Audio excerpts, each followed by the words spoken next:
Hello everyone, this is Dhananjay Yadav. चलिए आज अपन बात करेंगे breathing and exchange of gas. देखिए इसके अंदर अपन क्या करेंगे, टॉप 15 क्वेश्चन को डिस्कशन करेंगे। देखिए हमारा यह लॉजिक रहेगा कि जितने भी बायोलॉजी के चैप्टर है उस बायोलॉजी के चैप्टर को उसके एक एक चैप्टर के अंतर्गत मल्टीपल क्वेश्चन को प्रैक्टिस करेंगे, जिसके अंतर्गत क्वेश्चन प्रैक्टिस के थ्रू अपन क्या करेंगे, जितने भी एनसीईआरटी की लाइन है उस लाइन को अपन को डिस्कशन करेंगे और रिमेंबर करेंगे। तो हमारी इस सीरीज के अंतर्गत हमने टॉप 15 क्वेश्चन को सिलेक्ट किया है एनसीईआरटी के कुछ लाइनों से। एक्चुअल में यदि आप इस क्वेश्चन को करेंगे तो आपको एनसीईआरटी के अंतर्गत जो breathing and exchange of gas के अंतर्गत जो चैप्टर लिखी हुई है उसको अपन अंडरस्टैंडिंग में और ज़्यादा हेल्प मिलेगी। तो चलिए स्टार्ट करते हैं। हमारी ये पार्ट 1 वीडियो है। इसके अंतर्गत टॉप 15 क्वेश्चन को हमने breathing and exchange of gas के अंतर्गत एनसीईआरटी चैप्टर से लिया है। तो चलिए हमारे पास फर्स्ट जो क्वेश्चन है, ध्यान से देखिएगा। जो हमारे पास फर्स्ट क्वेश्चन है गाइस, फर्स्ट क्वेश्चन क्या बोल रहा है, फर्स्ट क्वेश्चन जो हमारा है वो स्टेटमेंट वाइज क्वेश्चन है। कह रहा है कि रीड द फ्लोइंग स्टेटमेंट। हमें क्या किया है, कुछ स्टेटमेंट दिया हुआ है। इस स्टेटमेंट के अंतर्गत अपन को चेक करना है कि कौन से स्टेटमेंट सही है और रॉन्ग है। तो देखो फर्स्ट स्टेटमेंट ये बोल रहा है कि outer pleura is in close contact with thoracic lining where inner pleura membrane is in contact with lung surface. आप जानते हो जो हमारा लंग्स है वे लंग्स डबल मेम्ब्रेन से क्या है, सराउंडेड है। तो जो आउटर मेम्ब्रेन होती है ना गाइस, वे आउटर मेम्ब्रेन थोरेसिक लाइनिंग से कनेक्ट होता है, जबकि जो इनर मेम्ब्रेन होता है वो इनर मेम्ब्रेन लंग्स की सरफेस से क्लोज होता है। तो स्टेटमेंट जो 1 है वो स्टेटमेंट 1 क्या है, करेक्ट स्टेटमेंट है। ओके, देखिए सेकंड स्टेटमेंट के बारे में यदि बात की जाए तो ये बोल रहा है कि thoracic chamber is form dorsally by vertebral column, ventrally by sternum, laterally by ribs and lower side dome shape diaphragm. It means आप जानते हो जो थोरेसिक चैम्बर है गाइस, वो थोरेसिक चैम्बर किससे मिलकर बना होता है, वेंट्रली जो होता है वह स्टर्नम से मिलकर बना होता है, जबकि जो लैटरली होता है वह रिब्स से मिलकर बना होता है, जबकि जो लोअर साइड होता है ना वो डोम शेप डायफ्राम से मिलकर बना होता है। तो अब स्टेटमेंट जो सेकंड है बिल्कुल करेक्ट है। ओके, स्टेटमेंट थर्ड के बारे में यदि बात करें दोस्तों तो वे बोल रहा है कि lungs are situated in thoracic chamber which are anatomically and air tight chamber. Actual में गाइस तो जो ये लाइन है ये एनसीईआरटी का डिट्टो लाइन है। एक्चुअल में एनसीईआरटी के अंतर्गत ये लाइन छपी हुई है। क्या जो हमारा लंग्स है, लंग्स थोरेसिक चैम्बर के अंतर्गत रहता है और ये चैम्बर एक anatomically and air tight chamber है। गाइस एनसीईआरटी बोलती है कि यदि एयर टाइट चैम्बर नहीं होता तो हम रेस्पिरेशन नहीं कर पाते। ओबवियसली ये फैक्ट बात है। तो स्टेटमेंट जो थर्ड है गाइस वो भी क्या है, करेक्ट है। ओके, अब हम बात करेंगे दोस्त जो स्टेटमेंट फोर्थ है, ये बोल रहा है कि respiratory system comprising 2 lungs and associated air passage to perform this function. It means आप जानते हो कि जो रेस्पिरेटरी सिस्टम के अंदर जो लंग्स होता है वो कितना होता है, हमारे पास 2 लंग्स है और एक एयर पैसेज, इट मीन्स एक एयर मार्ग है जिसके थ्रू क्या करते हैं, हम रेस्पिरेशन की फंक्शन को परफॉर्म करते हैं। तो दोस्तों जो option 4 it means statement D है वो भी करेक्ट है। तो हमारी फर्स्ट जो क्वेश्चन है स्टेटमेंट बेस्ट थी, इसके अंदर जितने भी स्टेटमेंट है वे क्या है, करेक्ट है। तो option number C is correct answer. आपको मैं ये सलाह दूंगा कि आप वीडियो को पॉज करो, जब आपके पास ये जैसे ही क्वेश्चन है तो क्वेश्चन को पढ़ो और तब लगाओ, उसके बाद इसका सोल्यूशन देखो। ओके, चलिए दोस्तों अपन सेकंड क्वेश्चन बात करें तो सेकंड जो क्वेश्चन है वे एक एसेशन रीजन पे बेस्ड है। एसेशन क्या बोल रही है, ये बोल रही है कि देखो एसेशन क्या बोल रहा है कि dissociation of oxy haemoglobin is primary related to partial pressure of carbon dioxide. It means देखो जो ऑक्सी हीमोग्लोबिन क्या होती है, जब हीमोग्लोबिन ऑक्सीजन के साथ जो दोस्त बाइंड करता है तो उसको क्या बोलते हैं, ऑक्सी हीमोग्लोबिन। इट मीन्स जो हीमोग्लोबिन है वो हीमोग्लोबिन यदि ऑक्सीजन के साथ यदि बाइंड करे तो उसको क्या बोलेंगे अपन, ऑक्सी हीमोग्लोबिन। ठीक है, ऑक्सी हीमोग्लोबिन। अब बोल रहा है कि क्या बोल रहा है कि dissociation of oxy haemoglobin is primary related to partial pressure of carbon dioxide. यहाँ पे ध्यान देखो, यहाँ पे डिसोसिएशन के बारे में बात करा है, ये क्या कार्बन डाइऑक्साइड की पार्शियल प्रेशर पे डिपेंड करती है। अब देखो दोस्त यहाँ पे जो हीमोग्लोबिन है वो ऑक्सीजन के साथ क्या कर रहा है, बाइंड हो रहा है। लेकिन यदि क्या करें यहाँ पे CO2 की जो पार्शियल प्रेशर है दोस्तों यदि बढ़ा दिया जाए तो हीमोग्लोबिन CO2 से भी बाइंड करने की टेंडेंसी रखता है। तो उस O2 से बाइंड करने की टेंडेंसी घट जाएगी, क्योंकि CO2 की यहाँ पे पार्शियल प्रेशर को अपने बढ़ा दिया। तो ऑब्वियसली बात है, स्टेटमेंट सही है कि यदि पार्शियल प्रेशर को यदि बढ़ा दी तो अपन डिसोसिएशन क्या हुआ, उसकी अफेक्टेड होगी। तो dissociation of oxy haemoglobin is primary relate करेगी to partial pressure of carbon dioxide. It means जो स्टेटमेंट है गाइस, स्टेटमेंट इज क्या है, स्टेटमेंट क्या है भाई साहब, स्टेटमेंट क्या है, करेक्ट है। रीजन के बारे में यदि दोस्तों बात की जाए तो रीजन क्या बोल रहा है कि high concentration of H+ ion help in dissociation of carbaminohaemoglobin. अच्छा ये बताओ कि जो कार्ब अमाइनोग्लोबिन क्या होता है, जब CO2 क्या करता है, ध्यान से देखो कि जो CO2 है गाइस, CO2 जब हीमोग्लोबिन से बाइंड करता है तो बेसिकली बनता है कार्ब अमाइनो हीमोग्लोबिन।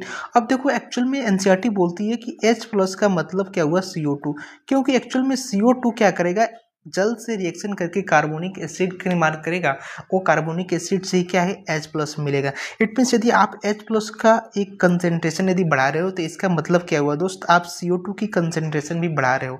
अब देखो क्या कर रहा है कि high concentration of H+ ion, it means high concentration of H+ ion, तो इनडायरेक्टली क्या बोल सकते हैं अपन, CO2 की पार्शियल प्रेशर भी हाई है, help in dissociation of carbon haemoglobin, नहीं डिसोसिएशन नहीं होगा। यदि CO2 का पार्शियल प्रेशर बढ़ाओगे तो ये Hb से बाइंड ही करेगा ना, तो एसोसिएशन करेगा कार्ब एमिनो हीमोग्लोबिन का। तो रीजन तो इनकरेक्ट हुआ ना भाई, तो assertion is true but reason is false, तो option number A is correct answer. Okay guys, अपन बात करेंगे थर्ड नंबर क्वेश्चन के बारे में। तो थर्ड नंबर क्या बोल रहा है, ये बोल रहा है कि मैच द फ्लोइंग वॉल्यूम।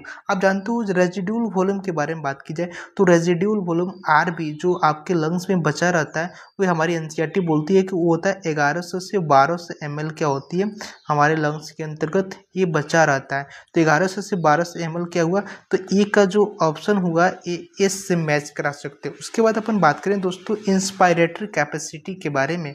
तो इंस्पायरेटरी जो कैपेसिटी जो होता है ना, इंस्पायरेटरी कैपेसिटी होती है tidal volume plus inspiratory reserve volume. यदि tidal volume and inspiratory reserve volume के दोस्तों यदि ऐड कर दोगे तो आपको इंस्पायरेटरी कैपेसिटी मिलेगी। तो इंस्पायरेटरी कैपेसिटी मीन्स जो बी है वो बी को जेड से मिला दो। अब हम बात करेंगे एक्सपायरेटरी कैपेसिटीज़ के बारे में दोस्तों। जो एक्सपायरेटरी कैपेसिटीज़ होती है ना दोस्तों, जो एक्सपायरेटरी कैपेसिटी ये क्या होता है, tidal volume plus expiratory reserve volume, इस दोनों को यदि आप ऐड करते हो तो आपको क्या मिलेगा, एक्सपायरेटरी कैपेसिटी मिलेगा। ओके, तो जो सी है, सी को क्या लिखोगे आप, सी का मतलब एम होगा। अब हम बात करेंगे एक्सपायरेटरी रिजर्व वॉल्यूम। दोस्तों यदि बात की जाए एक्सपायरेटरी रिजर्व वॉल्यूम के बारे में, तो जो एक्सपायरेटरी रिजर्व वॉल्यूम क्या होती है, ये क्या होती है 1000 से 1100 ml होता है। आपका एनसीईआरटी बोल रहा है कि 1000 से 1100 ml क्या होती है एक्सपायरेटरी रिजर्व वॉल्यूम। तो ये क्या होगा, ऑप्शन नंबर डी। तो डी को आप तो डी से मैच करो। तो यहाँ पे तो ऑप्शन नहीं दिया है बट ऑप्शन ए करेक्ट होगा आपके पास। ओके, तो अगर हम बात करेंगे नेक्स्ट क्वेश्चन, हमारे पास फोर्थ नंबर क्वेश्चन है। फोर्थ नंबर क्वेश्चन क्या बोल रहा है दोस्तों, ध्यान से पढ़िएगा। कह रहा है कि read the following statement and how many of the above statement are correct about emphysema. It means हमारे पास कितनी स्टेटमेंट है जो एम्फाइसीमा के बारे में करेक्ट है। तो आप जानते हो दोस्तों जो क्या होता है कि ये देखो यहाँ पे कि emphysema it is a chronic disorder. Actual में सही है, एनसीईआरटी हमारी ये लिखती है कि एम्फाइसीमा क्या है, एक क्रोनिक डिसऑर्डर है। Major cause of cigarette smoking, obvious बात है कि यदि आप मल्टीपल टाइम सिगरेट पियोगे तो आपको एम्फाइसीमा होने की चांसेस बहुत ज़्यादा है। इट इज़ एलर्जी, एलर्जी नहीं है दोस्त, क्या है, एलर्जी नहीं है। ओके, अपन बात करेंगे the alveolar wall is damage. देखो एम्फाइसीमा के अंतर्गत एनसीईआरटी बोलती है कि respiratory surface is decrease. It means आप जानते हो रेस्पिरेटरी सरफेस किसको, एल्वियो तो है, एल्वियोलाई में रेस्पायरेशन यहाँ से तो एक्सचेंज होता है तो ये सरफेस डिक्रीज हो जाती है। तो हम क्या कर सकते हैं कि देखो एनसीईआरटी के अंदर स्पष्ट रूप से लिखा हुआ है कि respiratory surface is decrease, but actual में रेस्पिरेटरी सरफेस कब डिक्रीज होगी, जब एल्वियोलर वाल, उसकी जो वाल है एल्वियोलाई की वे डैमेज होगी। तो अपन बोल सकते हैं कि ऑप्शन डी भी सही है। It is due to inflammation of bronchi and bronchiole, it is wrong. तो एक्चुअल में अब कौन कौन सा सही स्टेटमेंट हुआ, 1 2 3 4, तो option 4 is correct answer. 4 statement इसके अंतर्गत सही है दोस्तों। ओके आगे अपन बात करें क्वेश्चन नंबर 5 के बारे में। तो देखो क्या बोल रहा है कि the following diagram show a section of an alveolus in the human lungs. आप जानते हो ह्यूमन लंग्स के अंदर जो एल्वियोलाई होती है, एल्वियोलाई के अंतर्गत ये डायग्राम दिया हुआ है एनसीईआरटी के अंतर्गत, आप देख सकते हो। इसके अंतर्गत बोल रहा है कि which condition would result in the maximum rate of diffusion of oxygen from the alveolus into the blood capillary. It means कौन सी इसके अंतर्गत एक कंडीशन होगी जिसके अंतर्गत एल्वियोलाई से ब्लड कैपिलरी के अंतर्गत जो ऑक्सीजन एल्वियोलाई, इस एल्वियोलाई से ब्लड कैपिलरी के अंदर जो ऑक्सीजन की जो डिफ्यूजन की टेंडेंसी होगी वो सबसे ज़्यादा होगी। दोस्तों आप जानते हो कि डिफ्यूजन कब होता है, ग्रेडियंट के अकॉर्डिंग होती है। इट मीन्स दोस्तों यदि एल्वियोलाई से हमें ब्लड कैपिलरी के पास यदि ऑक्सीजन को ले जाना है, ऑक्सीजन को ट्रेवल कराना है, तो यहाँ पे ऑक्सीजन की जो पार्शियल प्रेशर होती है यहाँ पे तो ज़्यादा रखनी पड़ेगी, जबकि यहाँ पे पार्शियल प्रेशर क्या होनी चाहिए, कम होनी चाहिए, तभी तो एक ग्रेडियंट बनेगा और एक्चुअल में यह डिफ्यूजन एल्वियोलाई से क्या होगा, ब्लड कैपिलरी के अंतर्गत चला जाएगा। तो इसमें amount of oxygen in alveoli actual में क्या होनी चाहिए, बहुत ज़्यादा होनी चाहिए दोस्तों। तबकि amount of oxygen in blood बहुत क्या होती है, कम होनी चाहिए, ताकि ये ग्रेडियंट बने और बहुत तेज़ी से क्या हुआ, डिफ्यूजन हो। तो ये तो लार्ज होनी चाहिए, ये तो स्मॉल होनी चाहिए। Option number third is correct. तो option number third is correct answer होगा। ओके दोस्तों आगे अपन बात करेंगे। देखिए क्या बोल रहा है, क्वेश्चन नंबर 6 ये बोल रहा है कि the carbon dioxide is transported by blood to lungs maximum. यहाँ पे ध्यान दो, मैक्सिमम कार्बन डाइऑक्साइड जो ब्लड से लंग्स में जाती है वो किसके थ्रू जानती है। आप जानते हो कि जो कार्बन डाइऑक्साइड के अंदर मैक्सिमम ट्रांसपोर्ट होता है 70% ट्रांसपोर्ट बाई बाइकार्बोनेट आयन। क्या होती है बाइकार्बोनेट, HCO3 बाइकार्बोनेट आयन के फॉर्म में क्या होता है, कार्बन डाइऑक्साइड का मैक्सिमम ट्रांसपोर्ट होता है। तो in the form of carbonic acid, it means bicarbonate ion के फॉर्म में क्या होगा, मैक्सिमम ट्रांसपोर्ट होगा कार्बन डाइऑक्साइड का। ओके दोस्तों आगे अपन बात करेंगे। क्वेश्चन नंबर 7 क्या बोल रहा है, ध्यान से देखो। ये बोल रहा है कि mountain sickness at high altitude. दोस्तों यदि आप किसी हाई एल्टीट्यूड, इट मीन्स पहाड़ी इलाका में जाते हो, तो यहाँ पे क्या होता है कि जो प्रेशर होता है, partial pressure of the gas will be decrease, जिसके कारण क्या होता है कि आपको प्रॉपर मात्रा में ऑक्सीजन नहीं मिलती है और आपको दम घोटने लगता है। इट मीन्स आपको माउंटेन सिकनेस बीमारी होने लगती है। It means decrease partial pressure of the air क्या होती है, जिसके कारण आपको माउंटेन सिकनेस बीमारी होती है। तो option number third is correct answer. Okay आगे अपन दोस्तों बात करेंगे आइडेंटिफाई। एक देखो एक्चुअली में क्या हुआ है, एनसीईआरटी का एक डायग्राम दिया हुआ है। ओके देखो इसके अंदर क्या बोलता है कि identify EBCND in the given diagram. आप देखो ध्यान से देखो, एक मिनट यहाँ पर ध्यान से देखो, यहाँ पर ध्यान से देखो, ए के अंदर का जो एरो नीचे की ओर दर्शा रहा है, तो इसका मतलब क्या हुआ कि एयर अंदर आ रही है। तो ये मतलब क्या हुआ, ये इंस्पायर एयर को रिप्रेजेंट कर रहा है। ओके जबकि बी देखो, बी से एल्वियोलाई से एयर बाहर जा रही है, इट मीन्स एक्सपायर एयर को रिप्रेजेंट कर रहा है। अब देखो ये जो होता है, ये वाला पार्ट, ये ऑक्सीजनेटेड ब्लड होती है। क्या होती है, ऑक्सीजनेटेड ब्लड होती है। इट मीन्स यहाँ पे ऑक्सीजन की पार्शियल प्रेशर बहुत ज़्यादा होती है दोस्तों। तो डी के अंतर्गत मोर O2 है, जबकि ये सी वाला जो पार्ट है, इस सी वाला के पार्ट के अंदर डी ऑक्सीजनेटेड ब्लड होने के कारण यहाँ पे कार्बन डाइऑक्साइड की मात्रा ज़्यादा होती है। इस कारण अपन बोलते हैं कि इसका जो option 1 is correct answer. Question number 8 का जो ऑप्शन 1 है वो करेक्ट होगा। ओके दोस्तों अगर बात करेंगे क्वेश्चन नंबर 9 की यदि बात की जाए, तो कह रहा है कि विच इज करेक्ट स्टेटमेंट। फिर से एक स्टेटमेंट वाइज क्वेश्चन है, इसके अंदर कौन से स्टेटमेंट सही होगा उसके बारे में अपन को डिस्कशन करनी है। ओके बोल रहा है कि respiratory centre are not affected by CO2। ध्यान रहे, it not is wrong. It means जो रेस्पिरेटरी सेंटर होती है आपके ब्रेन के अंतर्गत, वो ब्रेन के अंतर्गत जो रेस्पिरेटरी सेंटर होती है बेसिकली वो CO2 के कारण अफेक्ट होती है। दोस्तों यदि CO2 की पार्शियल प्रेशर, इट मीन्स बोले तो या कंसंट्रेशन यदि डैमेज हो जाए आपके बॉडी के अंतर्गत, तो हमारे जो सेंसर लगे होते हैं हमारे बॉडी के अंतर्गत, तो वो क्या करते हैं, इसको महसूस फील कर लेते हैं, जिसके कारण कुछ चेंजिंग करती है ताकि इसकी कंसेंट्रेशन यदि कम हो तो बढ़ाया जाए या बढ़ा हो तो बाहर निकाला जाए। तो स्टेटमेंट 1 इज इनकरेक्ट होगा। ओके बोल रहा है कि इन women vital capacity is just double the expiratory volume. क्या होता है, जो वाइटल कैपेसिटी, क्या हमारे बॉडी के हमारे लिए वाइटल कैपेसिटी, क्या जो वाइटल कैपेसिटी होती है वो जस्ट डबल होती है क्या, expiratory volume, it means expiratory reserve volume के बारे में ही बात कर रहा है। तो दिस इज रॉन्ग स्टेटमेंट, क्योंकि आप जानते हो कि जो वाइटल कैपेसिटी होती है गाइस होती है expiratory reserve volume plus tidal volume plus IRV, it means inspiratory reserve volume.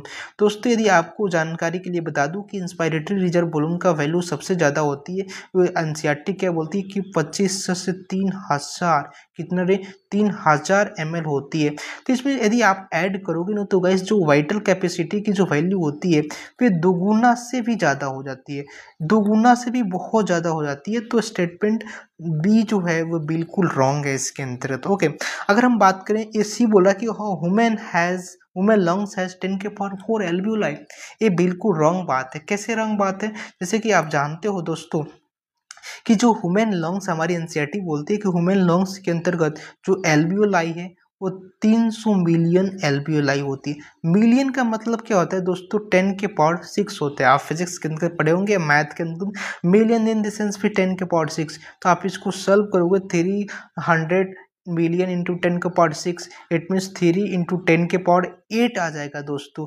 क्या ए सही बोल रहा है? 18 के पावर 4 बोल रहा है, यहाँ तो 3 इंटू 10 के पावर 8 आ रहा है।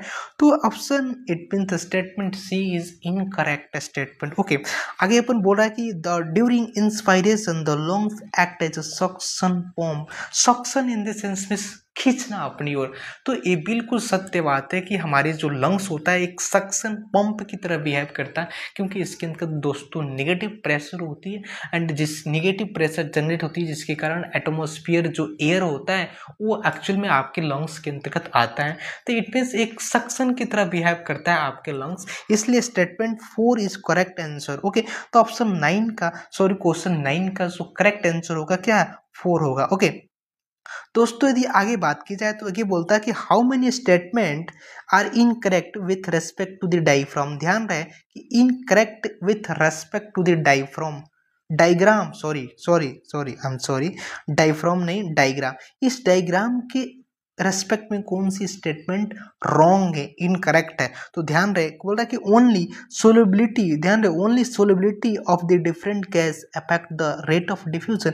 यहाँ पर देखो ये बोला कि ओनली सोलिबिलिटी, क्या ओनली सोलिबिलिटी जो रेट ऑफ डिफ्यूजन को अफेक्ट करती है? नहीं दोस्तों, जो मेम्ब्रेन की थिकनेस होती है वो भी क्या होती है, वो भी इफेक्ट करती है, वो भी क्या होती है, वो भी इफेक्ट करती है diffusion of gas, different gas. तो स्टेटमेंट 1 इज रॉन्ग। क्यों? क्योंकि क्या बोल रहा है कि केवल सोलिबिलिटी ही क्या डिफ्यूजन को अफेक्ट करती है? नहीं, ये बिल्कुल गलत बात है।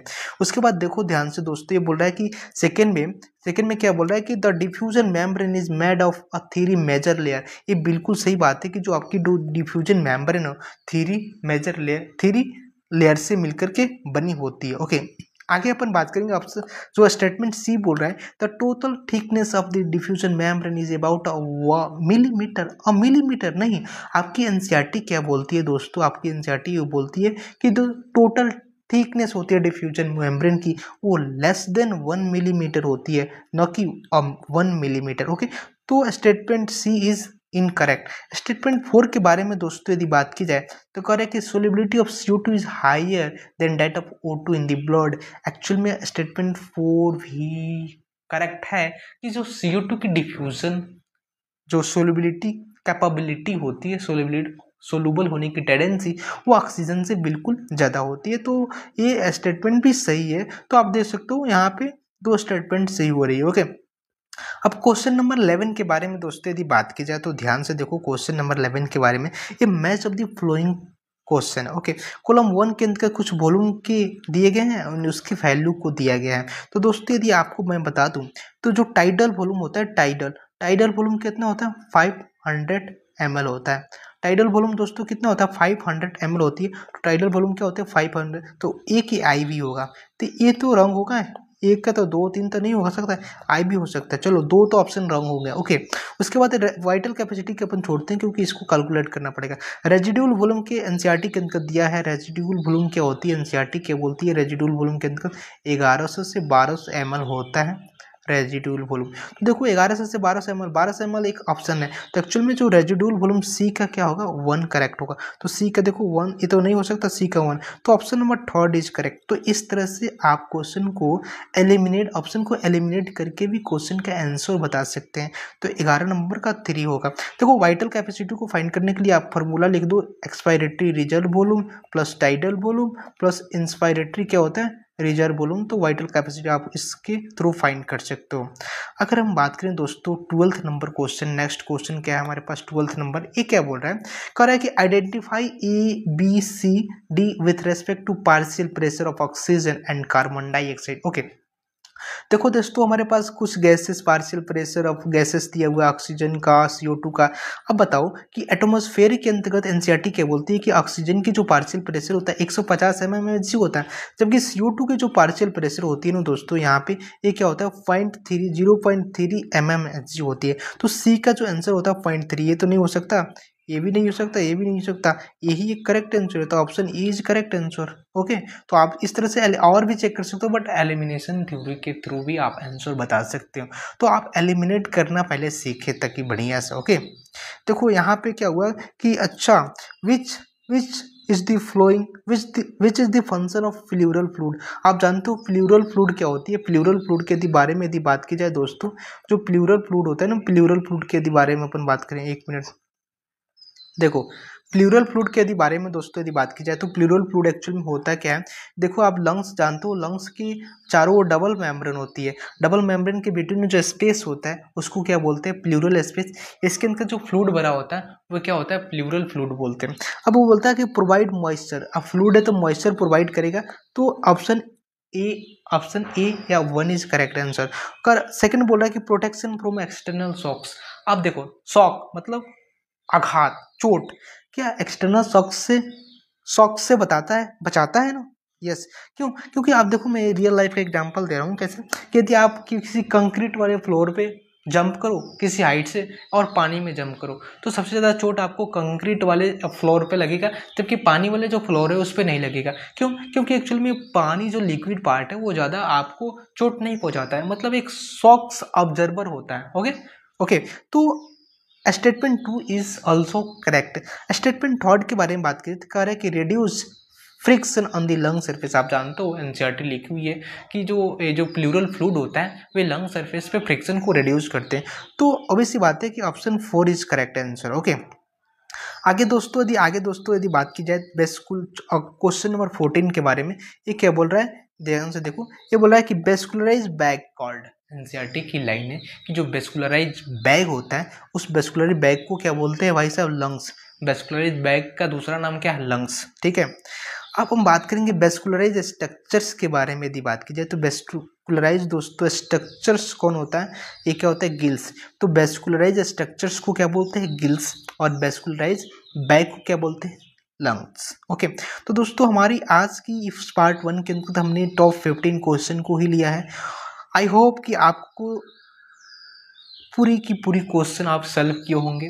दोस्तों हमारी ये टारगेट यह है कि हमने क्या करेंगे कि हम क्वेश्चन के थ्रू एनसीईआरटी को क्या करें? रिवाइज करें। क्वेश्चन के थ्रू दोस्तों अपन क्या करें? एनसीईआरटी को रिवाइज करें ताकि आपको क्वेश्चन लगाने में भी आसानी रहे और एनसीईआरटी को रिवाइज भी करते रहें। देखो इस breathing and exchange of gas की इनका सीरीज है, इसके अंदर हमने मोस्टली 500 क्वेश्चन करेंगे। उसके बाद अपन अलग अलग चैप्टर के 500 क्वेश्चन करेंगे। इट मीन्स मान चलो इसके अंदर एक सीरीज के अंदर 15 क्वेश्चन आ रहा है तो इसके अंदर बहुत सारे सीरीज आएंगे। ओके, तो आप क्वेश्चन के थ्रू ही रिवीजन करें, हमारे अनुसार ज़्यादा बेटर रहेगा। Okay, thank you.